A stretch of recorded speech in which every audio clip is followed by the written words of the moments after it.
నాకు ఇస్తామేందండి. కాదు మాట్లాడండి. శ్రీనివాస్ శ్రీనివాస్ గురించి. శ్రీనివాస్ గురించి ఏం చెప్పను. ఆ గుడి మా ఇల్లు ఆ గుడి ఎదురు ఉన్నప్పుడైతే తెలుసు.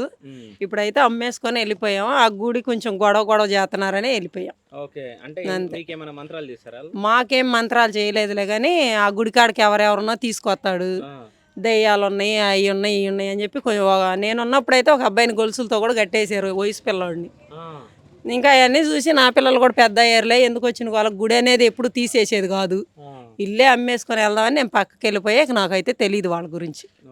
ఇంకంతే. శ్రీనివాస్ గారు ఏమైనా మంత్రాలు చేస్తారా ఇక్కడ? ఏం మంత్రాలు ఏం చేయడండి. యంత్రాలు కడతారు అంటారు కానీ మరి ఇక్కడ ఎవరైతే వేయించుకోరు, ఎవరైనా బయట నుంచి వస్తే వేయించుకుంటారు అంతే. మంత్రాలు గింత్రాలు అవి ఏం లేవు అసలు. కాదు, ఇంతకుముందు ఒక మనిషి వస్తే వాళ్ళ ఇంటి దగ్గర బొమ్మలు పెట్టిరు అన్నారు కదా.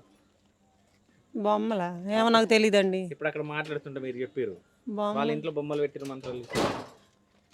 వాళ్ళదే ఇల్లు, ఆయన రెండో వైపుదే ఆ ఇల్లు.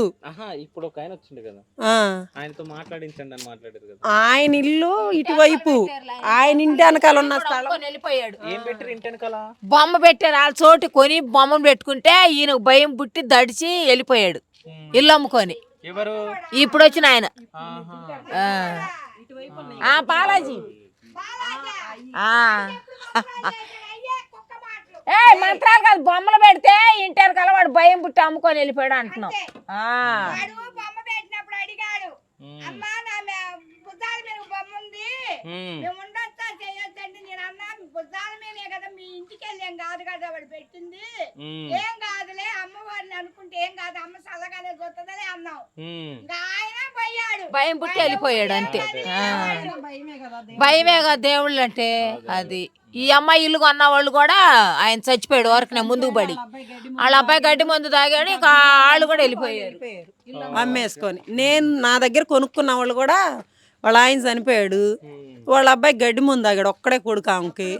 ఇంక ఈ గుడి వల్ల ఇట్లా జరుగుతుందేమో, ఎన్ని చెప్పినా వాళ్ళు ఏమో ఆగట్లేదు, ఎందుకు వచ్చిన వాళ్ళని వాళ్ళు కూడా ఇల్లు అమ్మేసుకొని వేరే వాళ్ళకి వెళ్ళిపోయారు. నేను అమ్మిన ఇల్లు ఇప్పుడు మూడో చేయి కూడా మారింది. ఇంక మాకైతే అక్కడ ఏం జరుగుతుందో తెలీదు. ఫస్ట్ స్టార్టింగ్ గుడి పెట్టిన కొత్తలో మాత్రం ఎవరెవరినో తీసుకొచ్చేవాడు. మా ఇల్లు ఇప్పుడు అటండి, ఇప్పుడు ఇక్కడ ఉన్నట్లా మేము.